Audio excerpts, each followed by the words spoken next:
Chet Holmgren, and I'm down to dunk. This is AJ Mitchell, and I'm down to dunk. This is Alex Crusoe, and I'm down to dunk. It's like baby bottle pop. Yeah. This is Adam Flagler, I'm down to dunk. Hey, it's Isaiah Hartenstein, and I'm down to dunk. This is Cason Wallace, and I'm down to dunk. I can't spell Lucas. Hey, how do you spell Lucas? How do you spell Lucas? This is Lou Dort, and I'm down to Dort. This is Nikola Topic, and I'm down to dunk. This is Dylan Jones, and I'm down to dunk. This is Isaiah Joe, and I'm down to dunk. And there's probably like 50 to 75 Beanie Babies. Give me like your top 3 Pokemon. Brother, I can't even name. This is Jay Will, and I'm down to dunk. Sometimes the way his brain works is it leaves a lot to be desired. This is Kenrich Williams, and I'm down to dunk. Charmander. Charmander. Or you're more of a Charmeleon guy. Charmeleon. This is Shea Gilgeous-Alexander, and I'm down to dunk. Schlecht. You know what it Schlecht? means? Yeah. That means like bad. It means bad. Yeah. Yeah, that's me. Well, it was a good interview, so it wasn't bad. J-Dub, year 3, and I'm down to dunk for the 3rd time. Thank you. Good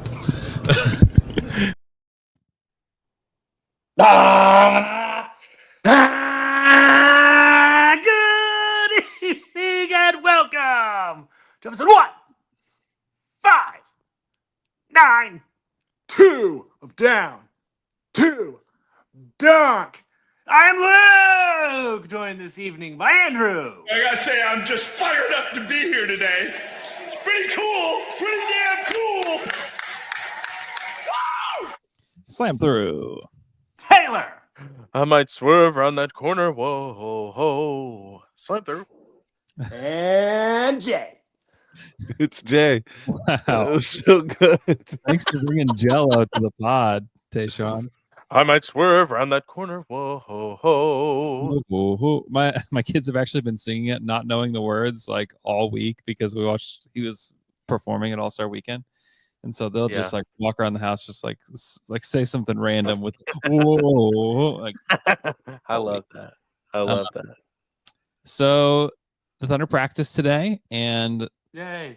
the news was good that everyone aside from AJ Mitchell and Nikola Topic practiced today and are all healthy and off of the injury report for this game on Friday. Oh, yeah. It's quite exciting. This is the first time all season that they have had all of these guys available for one particular game. So pretty exciting to have the almost full squad still, because AJ, it's funny because I think AJ even is probably becoming even a little bit underrated as to what he did earlier on in the season. Like, the guy can just play. But it is nice to kind of finally have what I think will be like the playoff rotation. I do think that AJ, with the addition of everybody, is probably wouldn't play like big playoff minutes or maybe even playoff minutes at all. So it's just exciting to kind of get to see what this team looks like. They have Utah on Friday, but then they have this road home back-to-back with Minnesota that I think will be pretty interesting with all these guys in tow. Jay? I'm excited. I'm excited. Cool. Yeah. Mm-hmm. Mm-hmm. You're not excited? Yeah. I'm trying. Like, the only one that was really out, I guess, Caruso is pretty much every other game out, and then Cason was the other thing I was going to say. So having the full complement of players to finish this season, I mean, it's pretty ideal. I need people to stay in that lane for the rest of the year as well. I think the only thing that really hinders this team is their health going forward. Yeah. Still excited to see how this team develops with Chet and what kind of the last, because they had a decent amount of time off. They had almost a full week. Mm-hmm. Technically they took off last Thursday as well, but they still played a game. But they had They had a full week. And I know they're going to rest and relax and probably spend some time with their family. But at the same time, I know guys like Chet are going to put some extra work in to try to continue that journey of feeling like himself, because there's nobody more disappointed with how Chet has looked offensively since he's returned than Chet himself. And so it's pretty exciting. I'm also hesitant to get too excited about it, because like, if they go out and just lay an egg to Utah, the narrative we've been saying all year is like, hey, come on, they're not going to. Listen, hold on, just let me finish. Can I finish? But what I was saying is that the narrative we've been using all season is like, we haven't even seen this team play at their full strength. And then like somehow them at their full strength is actually their own Achilles heel or something. But no, Jay, sipping on Haterade. We still have AJ Mitchell in the back pocket. We can right. Nikola you know, Topic in the back pocket. You know, never yeah. know what could have happened. You never know. I mean, we don't even know what could happen if Nikola was there, but Earbuds there. No, it's exciting, man, to see. You can always kind of parse out what you're trying to figure out with rotations and what's Mark going to do. All of it feels like a totally vain exercise in the sense that he does what he wants to do all the time, even into the playoffs. So it's kind of irrelevant, but I don't know. Like, it's just like you don't know what Mark's going to do game to game, let alone like who's the first one. Oh, guess what? Dylan Jones comes running off the bench. You're like, but yeah, that is a good example. Actually, I basically forget that Dylan Jones ever even played for this team this regular season, and then he like starts getting 20 minutes a night before All-Star game. Why do you sound like you're on like the captain of an airplane? Oh, I don't know. I'm trying to do it, man. You don't now. It was just that when you did that. Oh, really? Yeah, it was weird. Yeah. Okay. I don't know. I liked it. Thanks. What do you think, Andrew? Like, how are you feeling? Man, I'm excited. I think that, you know, getting to see Chet and iHeart after they've played 3 games together. You even look at like the net rating of them together on the court. Like they're a +20 when they share the court together. Like it's been good. Like the numbers say it's been good. But I think that we can all also say, like with the eye test, that it could be better. And so I'm excited to see them kind of figure it out a little bit. I'm excited to see how the bench shapes up because I know, like, yes, he played Dylan Jones like 10 minutes a game basically so far in the month of February. If they just kind of settle in on like 10 guys, because they really have like 10, 11 guys before you even get to Dylan that you can play and like really get ready for the playoffs. I think that is going to be important. I don't know if that happens right away out of the break, but eventually they're going to have to like cut down, like completely cut away Dylan Jones minutes, completely cut away, you know, Usman Jang minutes, and like focus on like what this team can be and like how they fit together. I don't think that it necessarily means like, here's what the rotation looks like. They're going to mix and match these guys. But when you have 10 guys that you feel comfortable with, I think they need to start like figuring that out a little bit, which excites me. And I also just want to see one thing that I think will be interesting is Aaron Wiggins. What does he look like with everybody with everybody ready to go? Because he's had an amazing month so far. You know, he's averaging 20 points per game in February. That's good. Which is more than J-Dub in the month of February. I mean, that's kind of insane. Does that make you say what? I said what? He did have, I mean, he had the 41 point game, which was huge, but he's been consistently great all the last 3 or 4, 5. I mean, it feels like even more. It's funny. Obviously I'm not this powerful, but it was like right after I'd mentioned how bad Wiggs had been. Yeah. And then he's like, all right, well, I guess I'll start playing, and just went Nova for the better part of a month. And so it is the concern. I mean, it's just the only thing you can kind of pinpoint where, how do you figure out when everybody's back, who plays where, and who, and luckily this team has been so good culturally to where you wouldn't perceive that there'd be any sort of frustration that might build its way into some of the, because Wiggs has been fantastic, and all of a sudden to go back to maybe playing 5, 8, 10 minutes a game, like, is he going to be frustrated by that? I don't foresee that. But it is one of those things that at least is in my mind when I'm thinking about how this team does work out with everybody back. His internet's really bad, so he'll be ducking in and out, I imagine. That's what it seems like. Yes. Exactly what it seems like. So Jay, do you think, so your position is Aaron Wiggins heard you, took offense, and that's why he's been playing so good? Yeah, I would assume he's a dunker. Safe to assume at this point. It is. No, safe. It's the safest thing to assume. Yeah. I mean, after that kind of just dud of a game against Golden State, he had 2 points in that game. And then he had 41 against Sacramento, 13 against Milwaukee, 17 against Phoenix, 18 against Toronto, 26 against, and that Memphis game was ridiculous. He had 26 points, 11 rebounds, 2 assists in that game. Then he had 24 points against the Pelicans, then 11, and then 10. And he's been in double digits since then. Like that's like 6-man type of stuff. And somebody asked me, like, do you think he can win 6-man of the year? Like, absolutely not. Like, that's not happening. That ship has sailed. But like, could he be like the Thunder's 6-man of this era? Because I don't think anybody's really taken the reins of like that particular role of like, hey, I am the scorer off the bench for the Thunder. It's like kind of been who would you have said? Let's say it feels like probably the most predominantly has been Joe. Yeah. It's been Isaiah Joe for sure. It's been Isaiah Joe. But I think that what Wiggins it's hard to deny what he has done. Yeah. The fact that he can create off the bounce too, and like create going to the rim.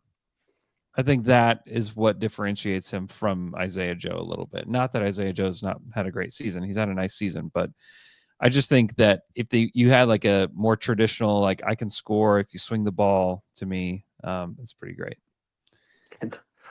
No, Alex Bowler-Jack has a question. He wants to know, can I grow a beard? I mean, I could. I just haven't. Do it. Have you ever tried? I could see some stubble on the camera right now. Yeah, it's been a while since I've really tried. All right, well. Okay, if they the playoff, you should go in for the playoffs. Playoff beard. Yeah, I do think it's hard because when you're like elevating Wiggs, you feel like you have to do so at the detriment of Joe.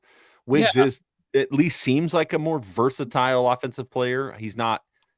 I mean, although I would say like he is efficient. Like his 3-point percentage, I think he's probably shooting better from the 3-point line than Joe is this year. But it does feel like Wiggs is a more versatile player. I don't defensively. I think he's better than Joe, but I don't have any metric other than just maybe a little bit of an eye test to really process that. They're pretty equivalent. There's not any there. I mean, Wiggins is just a little bit bigger, but I don't think he's all that much better than Isaiah is. I think they're both fine, I guess. Here is something from Daniel Sinney in the chat. Gives us a super chat. Thank you for that. I've been trying to coin the term Dortboy for Lou for Defensive Player of the Year campaign. The fans, teams, and players beer to push him. Beer to push him for this. Need to push. I was like trying to. Oh, okay, there it is. Need to push him for this award. Yeah, I think so. News came out today about Victor Wembanyama, who's going to be out for the rest of the season with a blood clot in his shoulder, which is like terrifying. You ready to put on tinfoil hat? It's because he cheated in the All-Star stuff. They said, nope, you got to sit the rest of the season. Actually suspended him for the rest of the season because he bet big money on him winning it. Oh, there you go. So this is Jordan level conspiracy theory. Yeah. So now the decoy is wide open. So the voting, I'm sure everyone was going to vote for Wembanyama for that. So now I bet the voting is going to be weird. Yeah, it's going to be all over the place. I tend to agree with that. I'm going to look and see what the odds are with our betting partners, BetMGM, right now to see. I think you still have Jaren Jackson. You've got Evan Mobley, and I think Dort maybe at third. I think that's correct. I believe that is correct. Let me try to find these futures. But yeah, I think that Dort is deserving. Like this is one of the best defenses ever. It's the best defense statistically in the last 20 plus years. Yeah. And why wouldn't the best player shoot? Yeah, he's got long odds right now. So Jaren Jackson is the favorite at -120, which is interesting because then he'll be Supermax eligible, and then do the Grizzlies want to give him the Supermax is like a really interesting question. Evan Mobley is a -115. Dyson Daniels is a +1,000, and the Dort is a +1,400. With Shea at a +2,000, and then J-Dub at +3,500. They're like throwing these like 3 Thunder guys in here at like pretty long odds to actually win it. Because I just don't think people know to vote for, like who to vote for, who to like give our good defense, like who to credit it to. Yeah. Like we know Dort is a huge part of it, but I don't think that person that doesn't watch every single Thunder game would necessarily know that. Yeah. Yeah, but surely first team defense. It's got to be first team all defense. Yeah. Like he just has to be. He hasn't made the all defense yet, which I think is. That's what I'm saying. Like, why? Yeah. People aren't. People Should don't. he be? People Yes. Will he be? No. No. People don't know yet. Yeah, they'll give it to a big. They always give it to a big. The only time that the guard has ever like won it in recent memory is Marcus Smart, and I can't remember what the stat was that Seth Partnow put out there. I need to text Seth and be like, hey, how did you do this? Like, what were the stats? Like, and like, do Dort's stats look anything like his? Actually, that's actually a pretty interesting deep dive that maybe Michele and I can do for Monday. Because I do think like I think he is their best defender.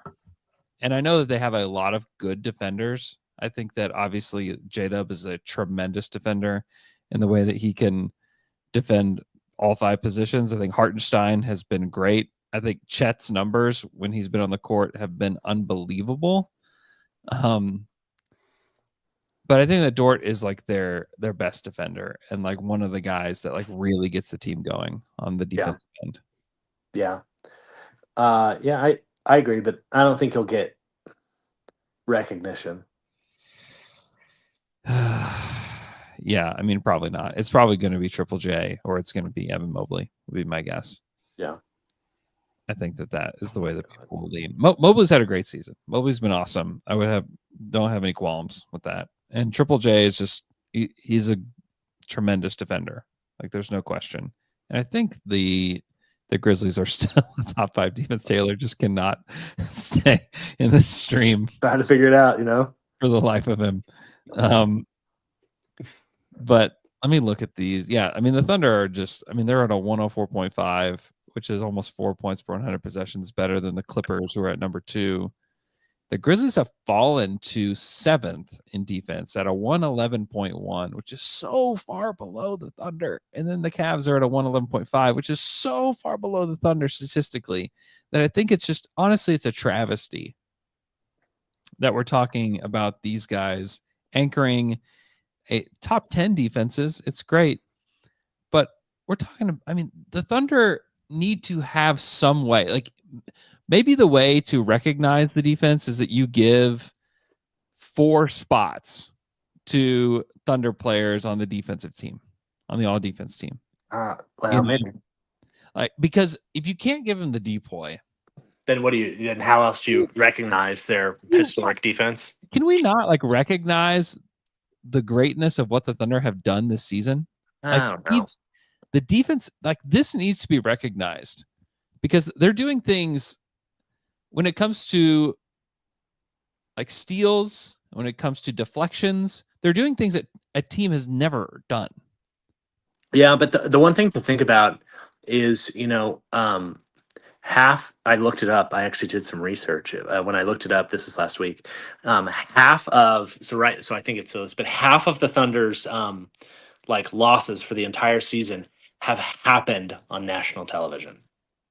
So when people are tuning in, it's not necessarily that they're seeing these blowout games.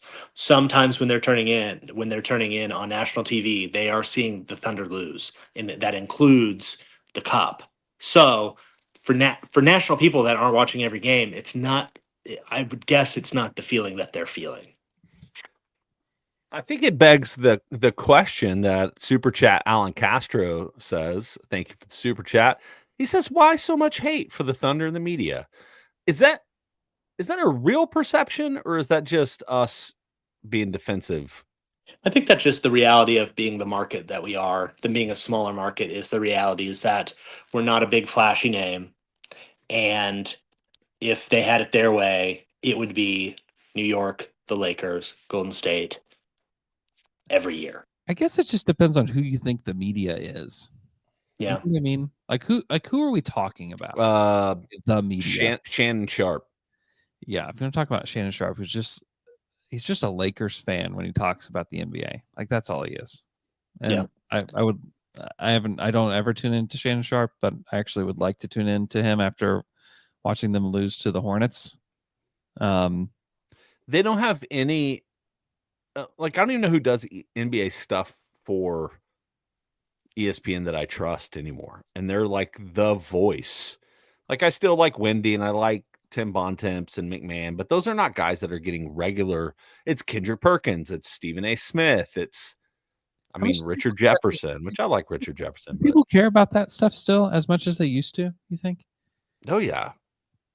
For sure. The casual fan does. It's also those are sound bites, man. They're shorts and you get them on YouTube and it's all of that stuff just at least gets in somebody's mind. But what we're talking about is different though. Like those aren't the voters. Like the voters are the guys that are like on the beat mostly. Like we're not talking we're talking about like guys that are just talking heads. We're not talking about like guys that are voting.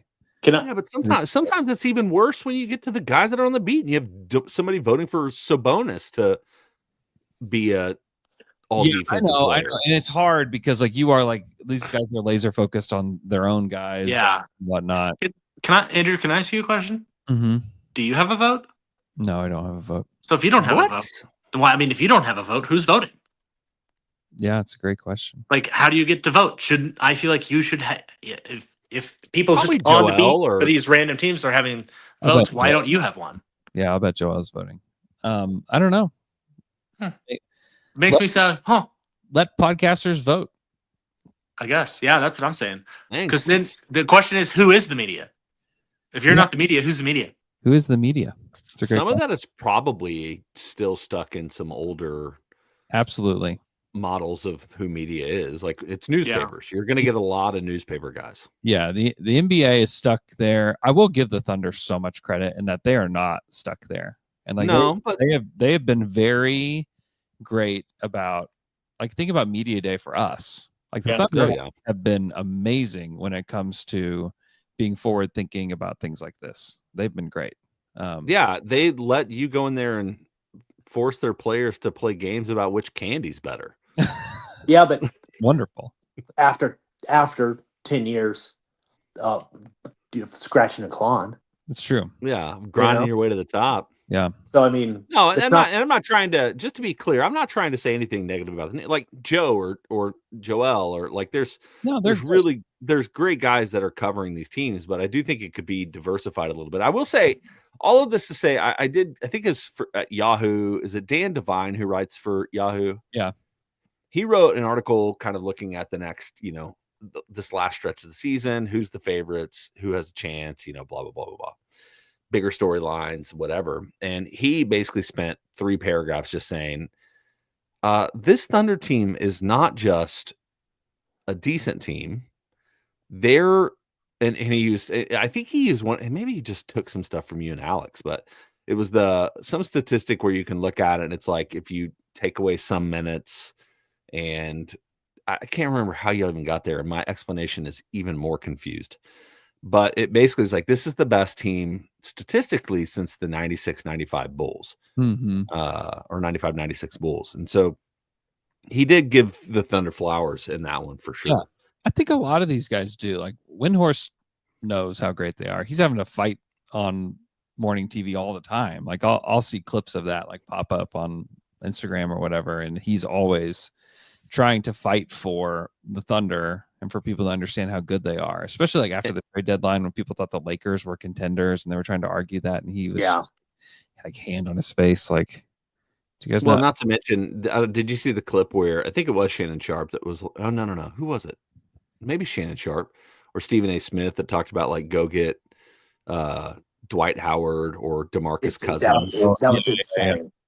Insane. And Wendy was just like lambasting him. Like, what a way to say, like, I have no idea what I'm talking about. It's so bad. That was really, really bad. But there's a lot of good people out there. Like Legler's getting the shout out from Patrick Roberts in the chat. Like Legs is the best. Yeah, there's some great people out there. And so I don't know.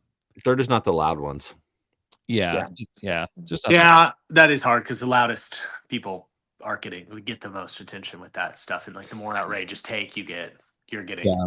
you know. And some of the frustration too for me is even the people who cover the games for like if you get an ESPN game or even a TNT game, like I don't love the color commentators on that as well most of the time. Sure. You know, it's like I think it was Greg Anthony was one for the last time, and it was like this is the first game you've watched of them this year. Yeah. The national broadcasting one is really tough, and it's tough if you don't like truly do your homework before and you're talking to the fan base of that team, like within 10 seconds, like, okay, this guy. Yeah. I need some Stan Van, man. I need some Stan Van to come to Oklahoma City. Well, let's also like be honest too. Like the NBA is like searching right now for its footing a little bit after Zach Lowe got let go by ESPN. For sure. And like Zach would lead a lot of these conversations, and then a lot of people would either hop on or try to push back against it. And I think the NBA environment right now is really interesting because I don't know who is leading these conversations today. I'd say you and Alex. You know what I mean? Every Saturday. That's my opinion too. If you're not listening to Slam and Jam, I appreciate you guys saying that, but I also do not know who is leading that conversation right now. And it'll be one, like Zach could go get a job today and then be back, and then he'd lead the conversation again. But it's just interesting to see how that lane gets filled a little bit, because I think it's just been kind of like I really like the Hoop Collective podcast. I listen to almost every episode that the main three guys are on. I really don't listen to much outside of that. But if the main three guys are on, I'm listening. But like they have been like so combative to each other lately that it's hard to let them be the ones to be the guys to actually like take a hold of it. It's like they're their own separate thing, you know. Like, and they've almost like forced themselves into that corner over the last like month. It feels like, because it does feel like everything feels a little wide open with all of that, which I think is like in my own like nerdy like NBA media brain, like it's just kind of fascinated by all of that. But anyways, you guys want to do some bold predictions? Bold. Bold. You want to talk about our bold predictions from the beginning of the season to see where That'd we be healthy. That'd be good for us. What was which one was the best one? I feel like Taylor had a really good one. The best one for sure, which was the Thunder will be the best defense in the past 20 years. Who said that? Taylor. Yeah. It was like accurate to a T. Bold. And it was bold. He also said that they would have the best net rating in the past 10 years. Was he right? Yeah. Is that right? Oh yeah. Taylor. And he'd also said he'd have the worst internet from the past 10 years. He also said spot on. He said by February, I will have internet that will resemble 1999. It'll be so great. He also said that by Christmas, iHeart and Caruso will start. So that was the only one. Not quite on Caruso, but he did get a start. He did get one start. That's true. That handed to him. You know, Taylor was on one. Not afraid to be bold. L-Man's bold prediction was that there would be a media/fan overreaction by Thanksgiving. Was there? I don't know. I don't think so. I thought we were gonna have a rough patch. We didn't. Yeah. Jay said 68 wins. Pretty close. Which we thought was very bold. They're like on pace for that right now. So bold. Good job, Jay. He said that Dub will lead the team in made threes. Let's check in on that stat. I don't think you gave me like a pepper on it too, so or like a jalapeno or something. Not even bold. Yeah, jalapenos are bold. Sorry, bell pepper. So Isaiah Joe leads the team in made threes at 118. Dort is right behind him though at 114. Shea is third at a 109, and then Dub is down at 85. Wow, threes for the season with Aaron Wiggins right on his tail at 83. We need to remember that right now, because it's going to be a Debbie Buckets question here in about 5 years. That's right. Commit this to memory. And then Jay's third one was the Thunder get 3 All-Stars, which could have happened. Could have, if only. If only Chet didn't crash his hip into the. But we had a rising star and 2 All-Stars. Yeah, it's true. And Has a coach. Been low? Has my volume been low? No, I don't. No, it sounds good to me. Okay. And then let's see. Mine were, I had Caruso as the defensive player of the year, which was bold but wildly incorrect. I said that Dort would lead the Thunder in 3-point attempts this season. He is currently third. Do you know who leads the Thunder in 3-point attempts this season? I mean, I have it up, so yeah. Can I guess? I bet it's Dort. It's not Shea. Dort. He's third. It's Shea. Wow. Yeah. I like that. Yeah. Shea leads the team. 304 3-point attempts so far for Shea. And then I said that Chet would make the All-Star team. If only. If only. If only. So it's funny because when you sit down to think about like what would a bold prediction look like for Now, this for the Thunder rest of this season. for the rest of this season, which I think that we need to challenge each other right now to come up with something that resembles a bold prediction for the rest of this season. Lou wins Defensive Player of the Year. I think Lou Depoy is bold. He's bold. It's gonna require some people to watch the Thunder. It's gonna require some loud stat. Like we're gonna have to come up with some kind of loud stat that just screams Depoy for Lou Dort. And I don't know what that is. Don't know what exactly that would be. I think it would I would almost feel like it has to be narrative driven more so, where it's just like somebody gets in there and starts and is really able to, talk about the level of defense that this team is and how Dort's the anchor of it. Like, and the team will do some, like historically, these teams will do some, kind of propaganda for their guys. They will, for sure. Because what would be a bold prediction is that Mark wins Coach of the Year, which I actually don't think he will. Yeah, I would assume Kenny Atkinson. But you could what would be crazy is you could have Mark do Coach of the Year, Shea MVP, Lou Defensive Player of the Year. Yeah, bold. I feel like only 1/3 of that really is bold. So I don't think Shea MVP is that bold. Yeah, that's the thing. Like to make the Shea MVP one bold, it would be like he wins in a landslide over Jokic. Yeah, which I don't think is going to happen. I have. Can I lay a bold prediction? Yeah. In the playoffs, the Thunder don't lose a basketball game until the third round. Until the conference finals. Yes. So they sweep the first 2 rounds of the playoffs. That's pretty bold. I could say that would be wild. Yeah. So I was actually texting with Christian Clark tonight, who covers the Mavericks, and he just sent me just a random text. It was like, "You ready for Thunder Mavericks 1-8 matchup?" I'm like, "Oh no." I mean, it's the fact that thinking that the Mavericks are going to make the playoffs is. I mean, that's. Do you know Anthony Davis? You know how he has that show that's like punked, but on sports people? Yeah. Do you think that his trade to the Mavericks was just him being repunked that just got way out of hand? Because I kind of think it is. Listen, I have this idea. Like, hey, show. Let's say trade. Should I tell LeBron I'm being traded to? And then it just got out of hand. They're like, well, we can't. We have to do it. The Mark Williams one seems like Mark Williams got punked through this whole process because now. Well, did you see his agent? Yeah, his agent came out today saying that there's no reason that the Lakers should have failed his physical. What a disaster!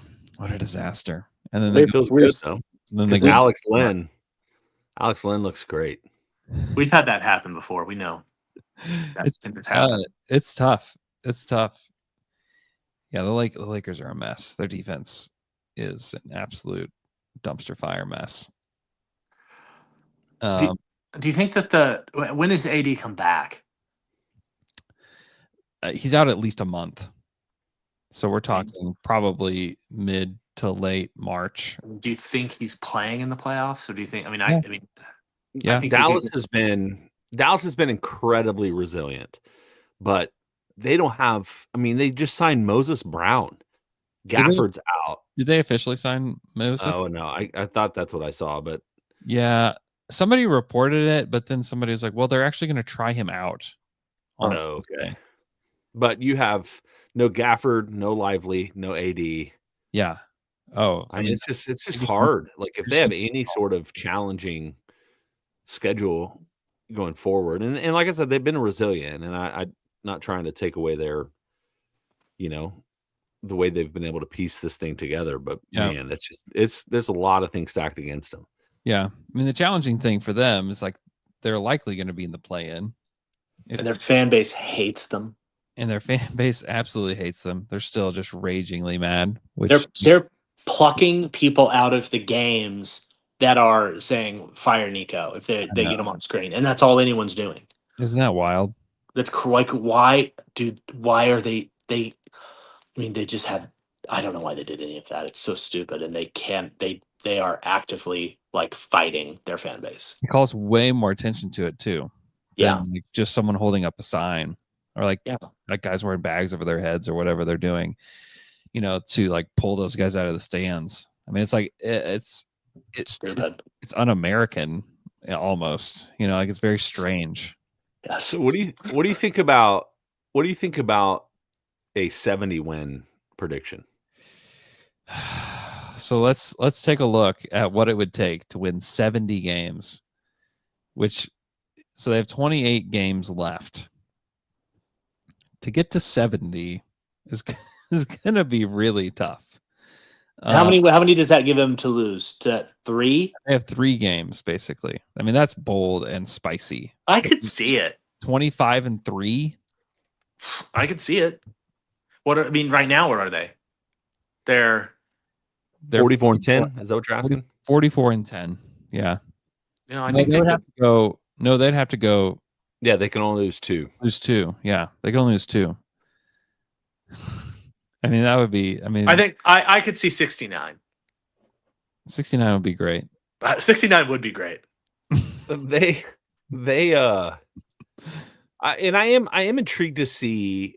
They're kind of middle of the pack. They're kind of middle of the pack as far as remaining strength of schedule. Yeah. I am intrigued to see how this team. Because a lot of Thunder teams in the past, that first iteration especially, took their foot off the gas pretty dramatically after All-Star game, which a lot of teams will do. Yeah. That Nuggets team that ran through the playoffs a couple of years back, they took their foot off. Everybody's asking, well, what are they?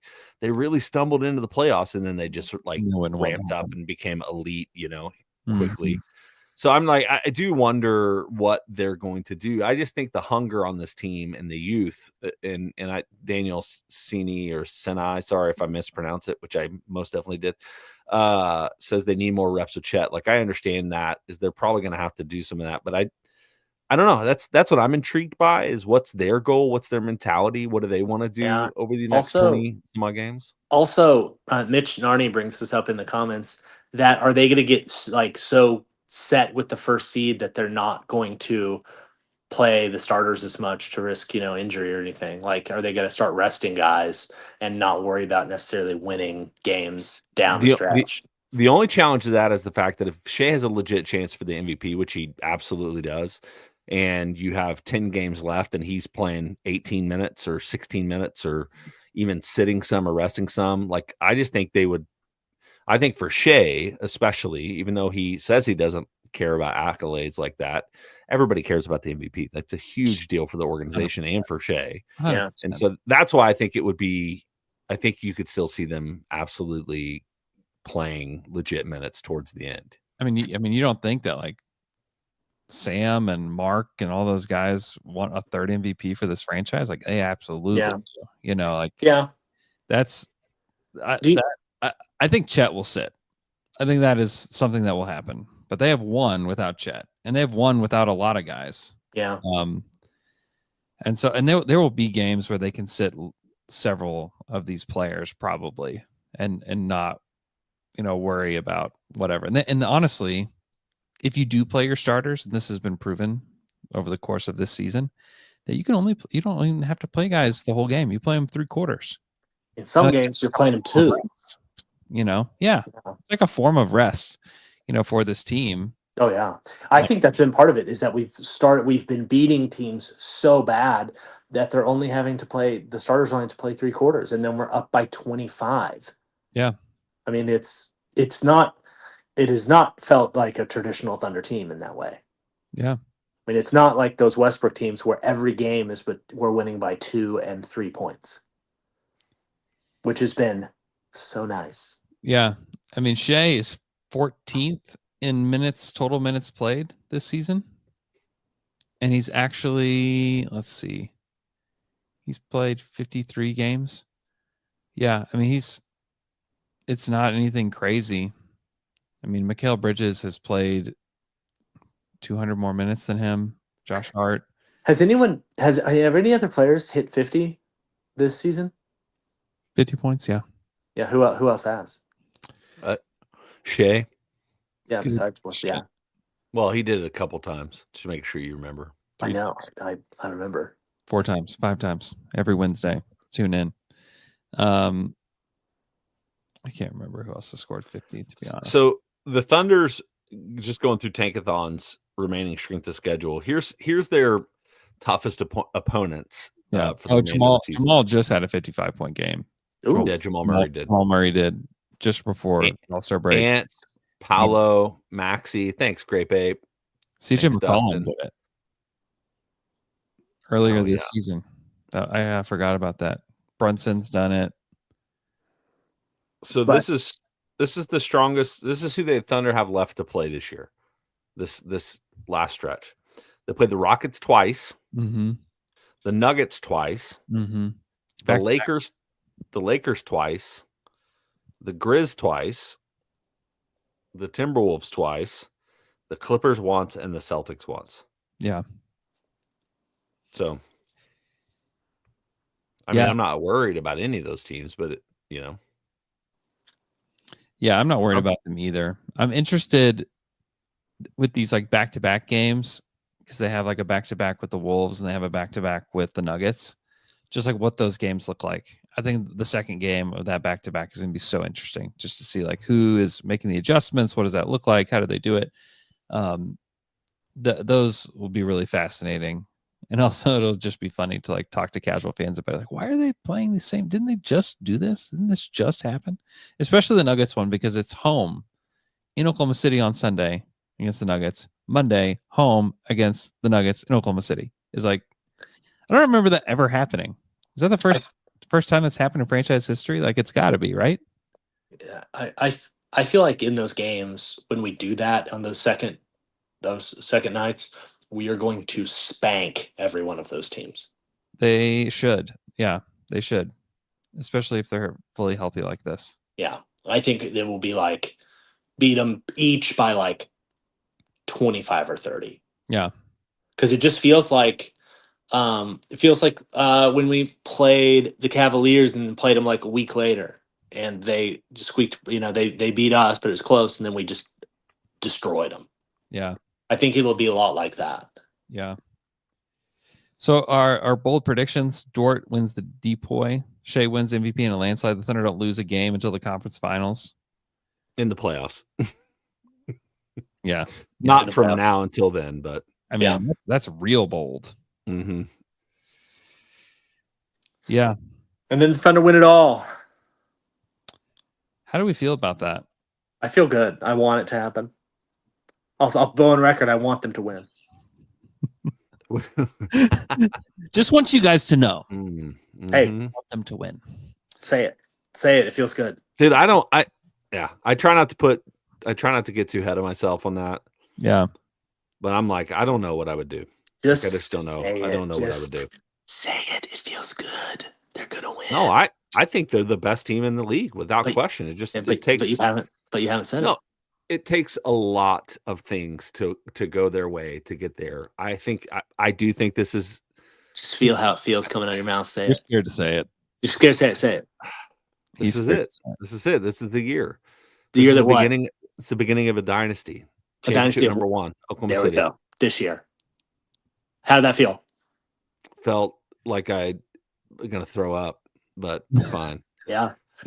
Do you not Yeah. realize the power I have? What I did for know. Aaron Wiggins that know. now I hopefully haven't It's done true. in the opposite direction for the. No, man. I think this is it. And for me, I don't know, dude. Like this is different than anything I've ever experienced. Because it's always like talking about like trying to peak at the right time, and like past Thunder teams peaking like right around like February, and this is not that team, and hopefully that we're it's gonna happen. No, and the other thing for me is always, even with those old Thunder teams, is there was always a team like the Heat or the Warriors or those Spurs teams where it was like they always felt like they had a team, somebody that was better than them. Obviously, they never won one. Yeah. And it just feels like the Thunder, and this is what I'm saying, there's a lot of things that can happen. So we always got to put the caveats in there. But it is, I mean, the Thunder are the most complete team in the NBA without question right now. And the youth is a problem. I get all those things. Do they shoot? Blah, blah, blah. But I'm like, why not? Yeah. It is hard to imagine it actually happening, but I think once it happens, I think they'll win multiple, which is even harder to imagine in some ways. Like the fact do you think we get a float? I want one so bad. Do we get a down to dunk float? Down to dunk float? I don't know how any of that works because it has never happened here before. Do we get? I'm just throwing it out there into the ether here. I think down to dunk deserves a float. I think we get a float. I think we should. I think that's how this works. I think I think we get the float. At least let us drive the car that the players are partying on top of. Could we please have Kenrich Williams on our float? That's my request. And the float is just going to be a Charmeleon. We have a giant Charmeleon mascot on the float. Please. That's what I'm talking about. Please. Let's take a quick break and then we'll come back and answer some Twitter questions. And we're back after that quick break. It's time to answer some Twitter questions. This Twitter questions. First one comes from Bangelo. She said, if you could choose any one player's aura, which player would you choose?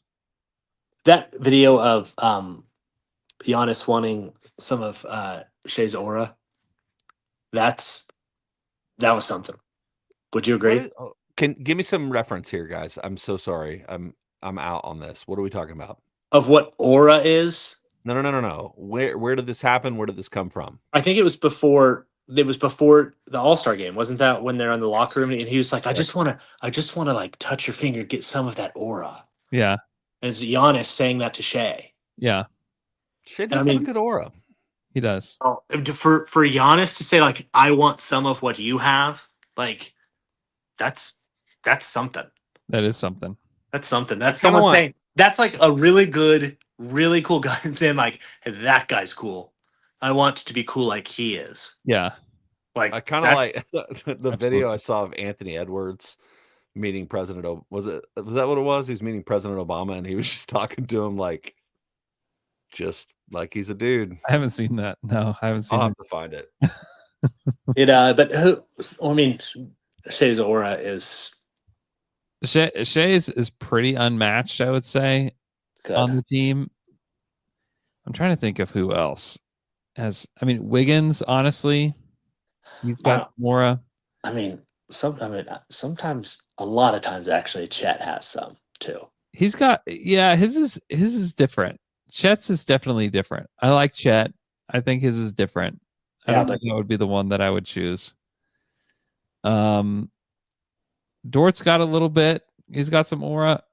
I think I just appreciate the spirit of Kenrich Williams so much that like I think that if I were to choose somebody who if is probably a little bit more like me than almost everybody else too, but like much cooler, obviously extremely accomplished. I might go Kenrich on this. But Shea is like the one though.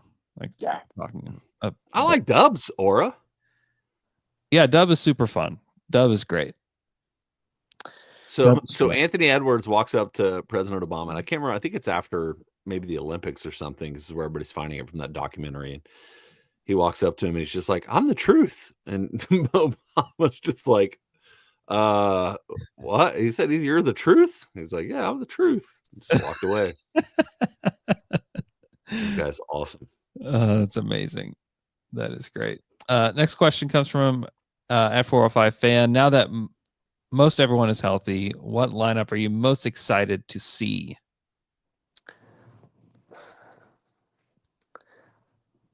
I want to see a full health Chet and Hartenstein lineup with 3 other people.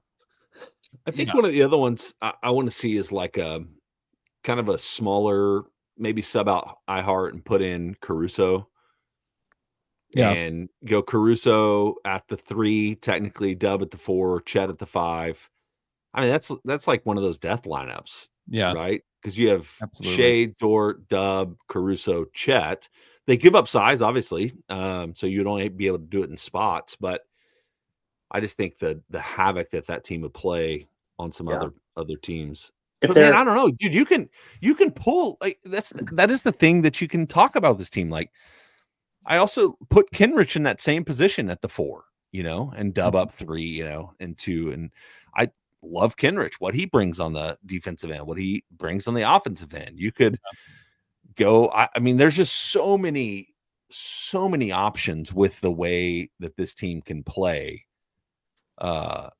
It's pretty it's very unique, man. And it's because they've hit right at the right time where they can afford a roster because their bigger players aren't making all that money right now. But yeah, I don't know.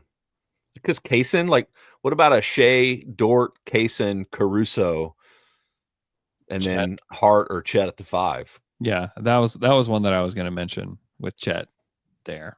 I mean, like that, because then if you have Chet spacing for that lineup, like the defense is going to be outrageous, and if those guys are hitting at any level from 3, like that's a team that can just destroy someone and be like, what happened? We just scored 20 points. Like, that's a 20-0 run. Like, what?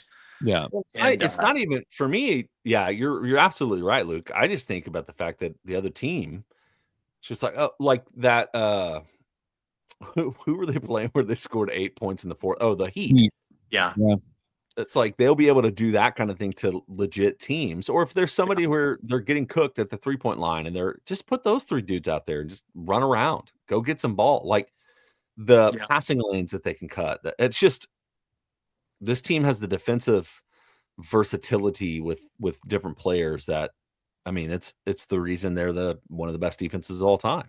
And there's no one that you put out there that like, oh, we're putting them out there for defense and they are a liability on offense, to where like, oh, like in the playoffs traditionally when it's someone, it's like, oh, they're not even guarding like Giddy, like they're not even guarding that person and they're just clogging up the lane because they're 3-point line. They're 6 feet away from them. The Thunder have always had those players. Go all the way back to the back. You had Tabo, you had Dre. Always have had that one person that you just basically, and even Russ to some extent, although that became more of a defensive plan against him towards the end of his career. But but now we don't have that, and it's it's gonna be so great. I mean, it's gonna be really nice. I mean, then someone won't be on, and it will feel like it's that person. But you never like they could have a game out of nowhere where they're just raining down threes and we're killing them because it's insert this player game that's going to happen so randomly. It's going to be awesome. The Joe game, the Wiggins game, Yeah, Chet like game, there's the dub like game. if there's a playoff game where Wiggins goes for 40, it's gonna be like, oh my god, how are we ever going to beat the Thunder? Well, and the hard part about that Wiggins game is it totally made us forget that Kenrich was like flawless in that game. Yeah, he had like 15 points or something in that game. Yeah. Great defensively. Yeah. It feels anything can happen, but it feels really good. Yeah. I mean, that's the beauty of what they have this year compared to last year, and that they really had two looks. It was We need to this is probably off podcast talk, but we need to get watch parties together. Everyone that's listening, plan for a watch party somewhere with us. Yeah, for real. Yeah, I think we can throw something together that's pretty cool. Yeah. I'm just so intrigued down the stretch, and we've only seen 3 games of this, but just to see more of Chet and Ihart together, period. Because like that's just something that they haven't had. Yeah. Like, it's been small ball or it's been Chet at the 5, and they've both been very good. But like, what does that look like over extended periods against different opponents? Like, what does that look like against Denver? Like, I'm very intrigued to see, like, what does that lineup do to Denver, and like, how do they match up with Jokic? I think that is fascinating because Chet's done a tremendous job on Jokic so far. Yeah, to have both he and Ihart out there, I think that is going to be really, really interesting. But it's crazy to think like it's going to be interesting in like a fun way. Like it's going to be fun to watch this team against that. It's not like, oh crap, we got to do like, what are they going to do to us? It's going to be like, no, fun. How miserable are we going to make him? Yeah. Like it's just such a fun team because we get to be like, well, no, we're going to cause them some problems. Like I'm excited to watch that and not scared.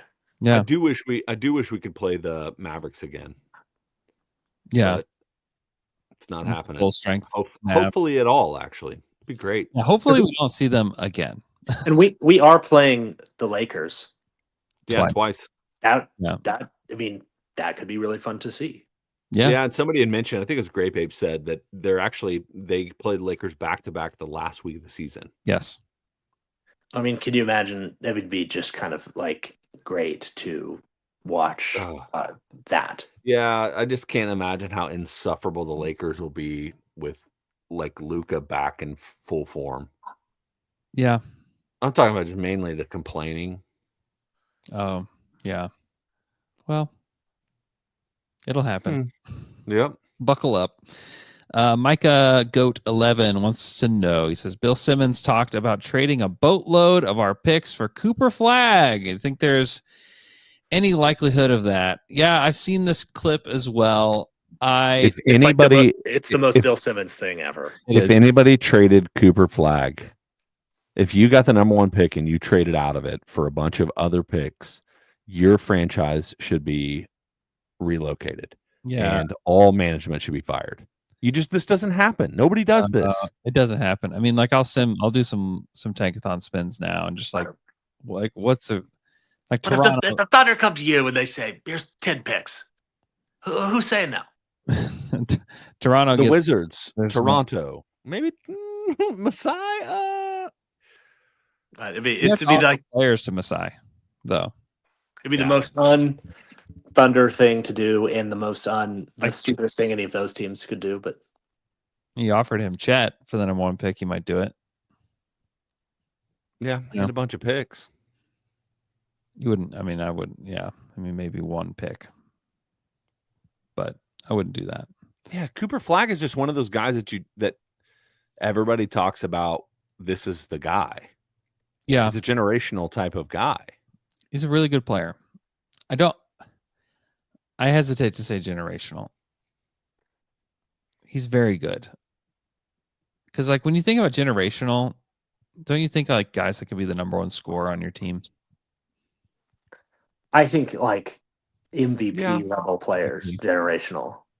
I guess like Tim Duncan was like not necessarily like. I mean, he was though. Like, let's be real. He was so good.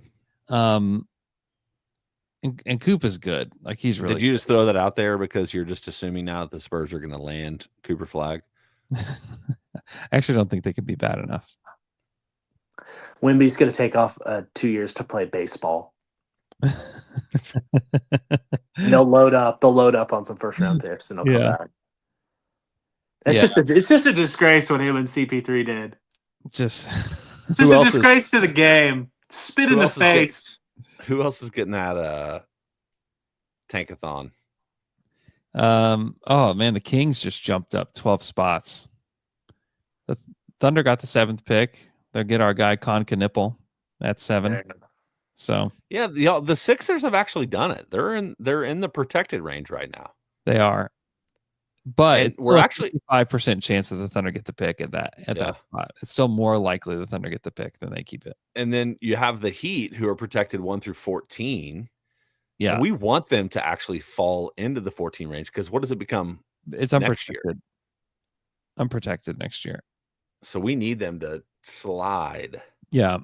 The Sixers pick becomes top 4 protected next year. Which Ooh, who baby. knows? Ooh, baby. Next year's draft is supposed to be a little bit better as far as like the depth of the draft goes. So yeah, I'd be fine with just getting 1 pick. That would really simplify things this summer. You know, But which overall. one? Which pick? The 7th? Well, it would just be they have the Clippers pick. Oh, okay. I got you. So it'll be like the 20 something, 19th, 20th, 21st pick, something like that. Yeah. Yeah. I mean, it's a fun idea from Bill, and it is a very much a Bill Simmons thing to say, but rarely does the number 1 pick get traded. I mean, the last time it was traded was the Markelle Fultz draft, and it was for the 3rd pick and a future pick. And so it wasn't for like the 7th pick or for like a boatload of picks. It was for that team. I mean, the Celtics wanted a specific player, and they went and got that specific player and were willing to trade back in order to make that happen. And so it's just rare that something like that ever happens. And I don't believe it's going to happen this year. I mean, the Hawks didn't even trade the number 1 pick in this last draft, and they drafted a guy that may or may not be a starter in the NBA. So teams just don't trade the number 1 pick. It just very rarely happens, because if you trade that pick and Cooper Flag does become like the face of the NBA, Dude, it's just the worst. like you're cooked as a general Yeah. manager. Even if you had 10 extra picks or whatever, like no one's going to care. Like the reason you have all those picks is to hopefully get somebody like that. And I mean, so if you have a number 1 pick and you're a GM, you just pick whoever, and you have job security for the next 5 years. absolutely. I mean, you're guaranteed, to have a job. They're a well-paying job, so don't mess it up. Don't mess it up. Hey, L-Man, at Blake Nalo 42245 wants to know, can you rank your top 5 wrestling matches of all time? That's really, really difficult. I could, but I probably can't. Give us one. You got one? I've got one, man. I watched the Mankind, Undertaker, Hell in a Cell. That one is fantastic. And Shawn Michaels and Undertaker. Watch that one in the cage. Did you really? Or are you just looking at a list on? No, I watched both of those. Oh, really? Pay-per-view at Both my of those buddy are Dave really Chase's good. house. Yeah. I really like Ricky the Dragon Steamboat and Macho Man from WrestleMania 3. It's really good. I mean, you could put it on, I think, today, and people would be like, "Whoa, that's amazing." And so I think that one's really good. But I think that Mankind and Undertaker in that cage match is crazy, insane. If you want to show me, like, this is like, check this out. Anyone watches that and they're like screaming while watching it, like they think Mankind is dead at probably 3 different points in the match. I would say, but then I would also say, like, if you can find a way to watch Kenny Omega and Kazuchika Okada in the Wrestle Kingdom at the Tokyo Dome, there's nothing like that in any other wrestling. It is crazy. And now Ospreay can put on some absolute bangers too. So is there anybody in the last like decade or so that you would compare to some of those earlier ones that we talked about? Because like with the cage and like, oh my god, some of the stuff that's happening. Um, there are some crazy moments, like Cody Rhodes and this guy whose name I'm forgetting in AEW had a ladder match for the TNT championship that was insane. And it was really good. So there is stuff like that. It just depends on what your kind of taste is and what you're wanting. And like there was a match. Did you guys watch any of the wrestling after the All-Star stuff? Mm-mm. There was a Tony Storm and Mariah May match that was really good, and a Cameron something and Sasha Banks, who now has a different name, and their match was really good. There's some really good women's wrestling too that's happening right now. It's really good. If you stayed on and watched after that All-Star game, like, and just left it on, there was cool stuff that was happening. I really like AEW, which is like the main competitor, and it's on Max to WWE. WWE is also killing it right now too. It's all really good. But That's good. That's Nice. everything I wanted. you need to, and also now Raw's on Netflix every Monday live. What's on Netflix? Yeah. And it's Great not bait. too, and it's about 2.5 hours, and it's been fun. I really This like is from Grape Ape. It just like took me back. I'm like, Grape Ape and I are maybe close to the same age, but Lex Luger slamming Yokozuna on the aircraft carrier in 1993.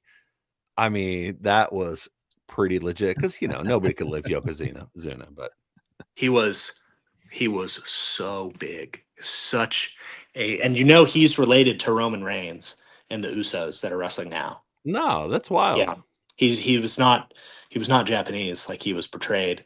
He's related to all those guys. He's Pacific Islander. Yeah. Samoan, maybe. Samoan, yeah. And but there's some awesome stuff happening right now. WrestleMania just around the corner. Just around the corner. Just around the corner. Hey, are you guys miffed? Or are you peeved? Miffed and peeved. I'm a little. It's not a real miff and peeve, but it is kind of a miff and peeve. Is like here in Oklahoma, we went through some winter weather the last 3 or 4 days, and Yeah, man. just sitting at the house, and not one single Thunder game this entire time has been playing. It's like it's just the timing. I needed All-Star break to be, maybe a week later, a week earlier, or something. But anyway, that's just all stupid. But nonetheless, I was like, man, it'd be great to watch some Thunder. But here I am, not watching one. For real. Jay, were you home from work? Just hanging out? I went into the office every day, Every day. Grinding, man. Every day grinding. Well, and y'all I think you got it worse in Stillwater than we did. I don't know. Did we? Because I feel like Yeah. I know in Ponca City they didn't get as bad as we got down here. So maybe. Yeah. But I heard Edmond was worse than us. Yeah. Now you didn't even, Andrew, you probably don't even leave the house. Just to go to physical therapy, my man. That's about it. It's just the risk of slipping and sliding, man. I know. Yeah, I didn't go until today. Yeah, my brother went outside to have his dog use the bathroom and slipped and fell. And went on their Ring camera. It's pretty good. It's a pretty good video. Send that to the group chat, please. We'd love to see Chad slip and sliding out there. It's funny. It's a classic fall. It's really good. Oh man. I was miffed, but then GMB'd. So we had a couple pipes freeze in our house. And so shout out to my friend Rick Rains who came over. He was literally in my attic for 4 hours. Rubbing those pipes down. Just I mean, getting those things unthawed, and like it was, I mean, I'm like, I don't know what I'd do without you, man. Like I don't know what we would do. Cause like, there was like the faucet in our sink in our kitchen was completely frozen. You're not dripping them? Like, what do we do? Well, it's like one of those where like the it's a handle that is you have to push it back. And I thought Amy thought she had to push back far enough to have both hot and cold on at the same time because it's 2 different lines. And I guess it wasn't pushed back far enough to get the hot, and it just froze up, and our toilet froze up. I mean, it's just a mess. But everything's good now. All good. Nothing burst. Everything's all good. I had a burst pipe about 2 years ago. Yeah. Horrible. It's terrible. It's not good. Yeah. No. But now my building, I think it's the fire suppression system that bursts, and you can't drip that. Yeah. And so now they drain the system before it's like really cold like this. Oh, that's good. But then they got to refill it, and there could still be some bursts. It's terrible. But shout out to Rick, who is just he also takes me to like PT and stuff like that. It's just nice to have a friend to help with stuff like that. So is he related to Roman Reigns? Yeah. Is he? We'll have to find out. Oh boy. Okay, so the Thunder are back. They play the Utah Jazz tomorrow night, which will be great, except for late night. Hey, who won the belt from our last belt thing? Who did? Let me see. Probably you, man. We believe in you. Winner of the belt. I think it would be Jay, because they actually lost the game and we all predicted they would win. And Jay predicted they win by 10. I predicted they win by 12. You predicted 15, and then Taylor was gone. He predicted they'd win by 40. 45, yeah. So let's pick a belt game. You've got the 2 Minnesota games, Monday, Tuesday. I feel like you want to predict the Tuesday one, the second night of a back-to-back. Sunday, Monday, right? Sunday, Monday. Yeah, let's do the second one. So Monday night in OKC at the Paycom, Thunder Wolves. Predictions. I think they win by 27. Wow. I'll take the Thunder by 11. Okay.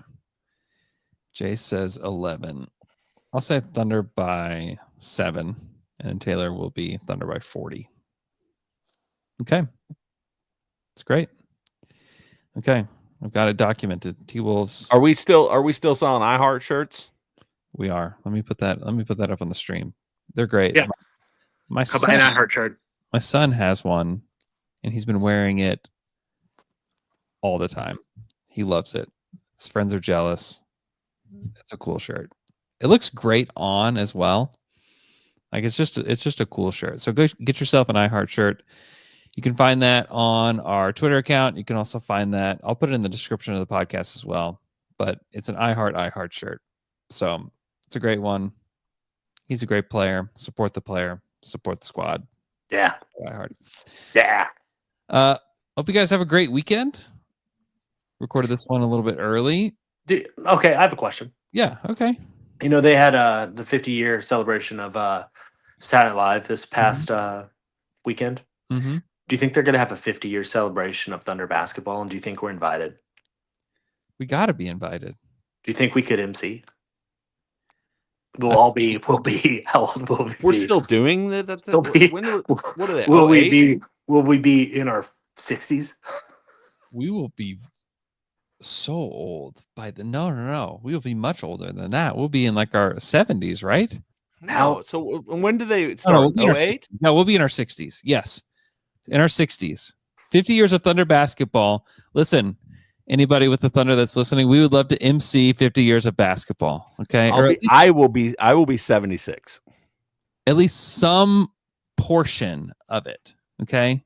We don't have to do the whole thing, but give us some portion of it, because we'll still be doing the pod. Hopefully by then we'll be doing it at McDonald's, drinking our senior coffees. Yeah, every morning with a paper and a coffee. Mm-hmm. Yeah. How about 25 years? Okay, that's better. 10 years. Will they do 25 years of Thunder basketball? I'm still holding out for the 50th. Yeah, we'll do both. Sorry. Because they had a 25th, a 40th, and a 50th. And I think they just did the 40th because they didn't think much of the original cast is going to make it to the 50th. Surprise! All the ones there at the 40th Surprise. Surprise, they made it. Yeah. Let us be a part of 25 years, 40 years, and 50 years of Thunder basketball. And it starts with a float in the parade. Starts with a float in the parade with Kenrich Williams on the float with us, please. Yeah, just waving. Waving like, And- who the hell are these guys? Just waving. It'd be great. All right. Have a great weekend. Thanks for listening to the show. We'll talk to you guys again on Monday.